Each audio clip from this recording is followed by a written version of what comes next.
Nellore corporation సర్వసభ్య సమావేశం కూటమి వైసీపీ సభ్యుల గొడవ మధ్య వాడివేడిగా సాగింది. సభ్యులు సమస్యలపై కన్నా ముందు ఎవరు మాట్లాడాలనే దానిపై గొడవ జరిగింది.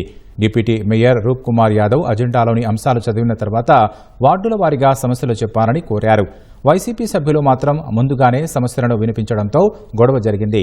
నగరంలో పారిశుద్ధ్యం సరిగా లేదని, కాలువలపై ఆక్రమణలు ఉన్నాయని, పన్నులు వసూలు చేసి కార్పొరేషన్ ఆదాయం పెంచాలని కోరారు. జనాభా పెరుగుతున్న వస్తువులు పెరగడం లేదని చెప్పారు. నగరంలో దోమల బెడద ఉందని, ఫాగింగ్ చేయడం లేదని విమర్శించారు.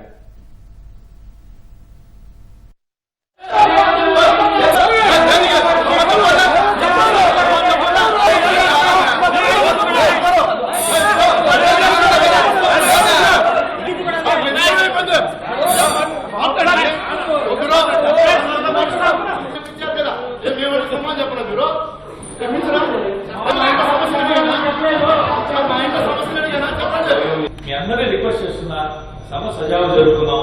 100% మీరు అడిగిన దాంట్లో రమేష్ గారు చెప్పారు, ఫర్దర్గా జరగలేనటువంటి ఎమర్జెన్సీ ఏదైనా అందవైపోతా ఉంటుంది అన్నప్పుడు సరే ఇబ్బంది ఉంది, ఇబ్బంది జరిగింది, మీరు అడిగారు, మీరు అడగడం ధర్మం, దాంట్లో ఏం కాదనగా సచివాలయ ఉద్యోగస్తులు అందరూ కూడా వాట్సాప్ లో మెసేజ్ పెట్టి ప్రతి ఒక్క అధికారం చేయడం జరిగింది సార్.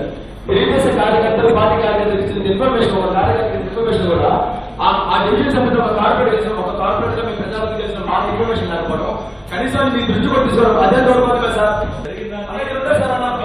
రోజు